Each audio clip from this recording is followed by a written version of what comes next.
আসসালামু আলাইকুম। Hello viewers, welcome to my channel. কেমন আছেন সবাই? নিশ্চয়ই খুব ভালো আছেন। আপনাদের দোয়া ও অনুপ্রেরণায় আমিও খুব ভালো আছি। তাই আজকে আবার চলে আসলাম নতুন আরেকটি রেসিপি নিয়ে। আজকের রেসিপি অসাধারণ খেতে লাগে মাছের ডিমের কোফতা কারি। তাহলে চলুন আমার রান্নাঘরে কিভাবে আমি মাছের ডিমের কোফতা কারি বানিয়েছি সেটা রান্না করে দেখাবো।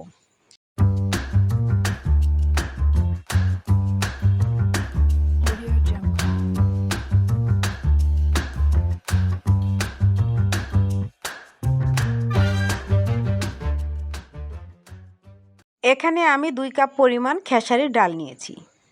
পানি দিয়ে ভিজিয়ে রাখলাম 2 ঘন্টার জন্য। 2 ঘন্টা পর ফিরে আসলাম। ডালগুলোকে আমি ভালোভাবে ধুয়ে নিয়ে এসেছি। ডালগুলো নরম হয়ে গেছে। এখন পেস্ট করার জন্য রেডি। এখানে আমি কিছু গোটা গরম মশলা নিয়েছি। 1 টেবিল চামচ পরিমাণ গোটা জিরা, সাদা এলাচ, কালো এলাচ, কয়েকটি গোলমরিচ, কয়েকটি দারচিনি। এগুলোকে একসঙ্গে শুকনো কড়াইয়ে ভেজে নিব। তার জন্য একটি কড়াই চুলায় বসিয়ে দিয়েছি। এবার জিরা বাদে গোটা গরম মশলাগুলোকে আগে একটু ভেজে নিব। ভাজা হয়ে গিয়েছে। এবার গোটা জিরা ঢেলে দিলাম। জিরা সহ 2 মিনিটের মতো ভেজে নিব। ভাজা হয়ে গিয়েছে। এবার কড়াই থেকে নামিয়ে নিলাম। এর মাঝে ডালগুলো পেস্ট করা হয়ে গিয়েছে। ভাজা গরম মশলা এবং জিরা একসঙ্গে গুঁড়ো করে এনেছি। মেইন উপকরণ মাছের ডিম। এখানে বড় রুই মাছের ডিম রয়েছে। একটি কড়াই চুলায় বসিয়ে দিয়েছি।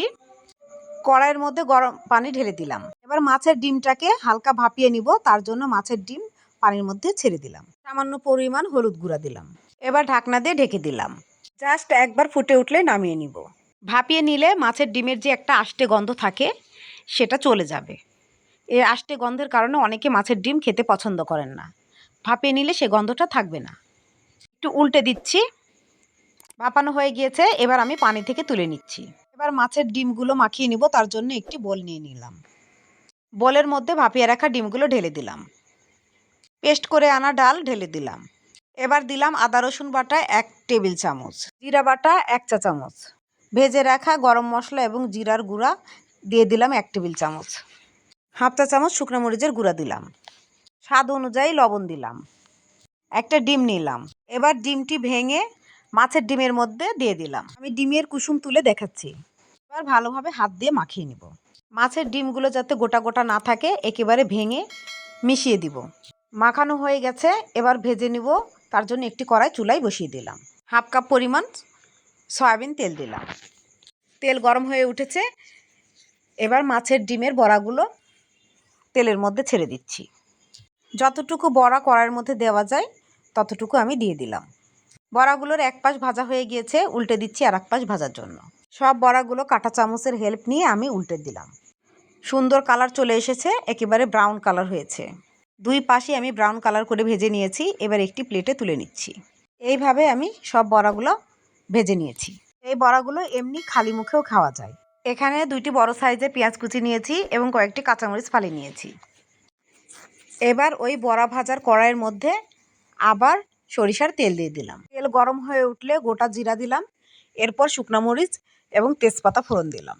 সুন্দর অ্যারোমা বেরোলে পেঁয়াজ কুচিগুলো ঢেলে দিলাম। এবার নেড়ে চেড়ে ব্রাউন কালার করে পেঁয়াজগুলো ভেজে নিলাম। এ পর্যায়ে বাটা মশলাগুলো অ্যাড করে দিব। প্রথমে দিয়ে দিলাম 1 টেবিল চামচ জিরা বাটা, 2 টেবিল চামচ টমেটো বাটা। আমি অফ ক্যামেরায় আদা বাটা এবং রসুন বাটা দিয়েছি। এটা আমার দেখাতে মনে নেই। এ পর্যায়ে হাফ কাপ গরম পানি দিয়ে দিলাম। নেড়ে চেড়ে ভালোভাবে মিক্সড করে দিচ্ছি। কেটে রাখা কাঁচামরিচগুলো দিয়ে দিলাম।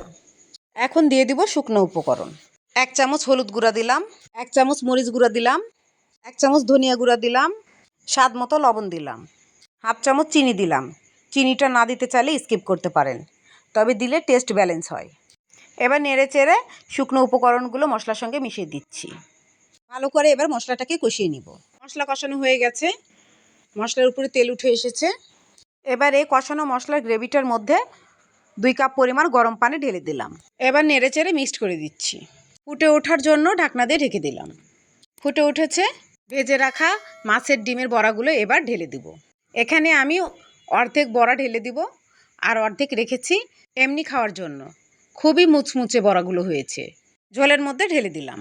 নেড়ে চেড়ে মিক্সড করে দিচ্ছি। 5 মিনিট রান্না করে নিব। তার জন্য ঢাকনা দিয়ে ঢেকে দিলাম। বাই দ্য ওয়ে, আমি রুথি। আমার চ্যানেলে নতুন হয়ে থাকলে প্লিজ সাবস্ক্রাইব করবেন, পাশে থাকা বেল নোটিফিকেশন অল সিলেক্ট করে রাখবেন।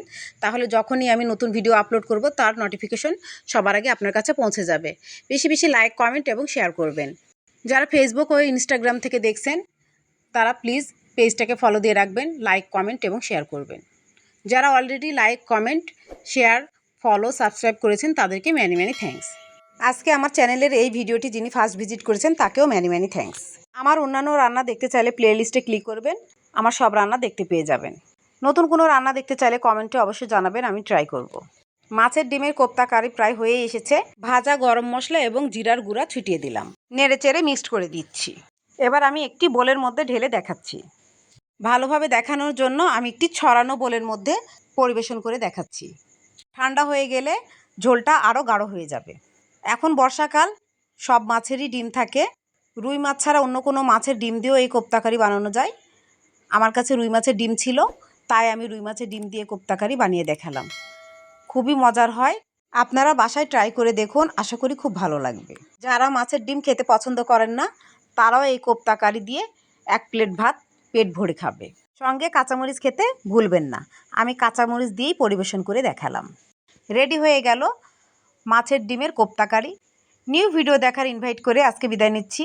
ভালো থাকবেন, ভালো রাখবেন, আমার জন্য দোয়া করবেন। আল্লাহ হাফেজ।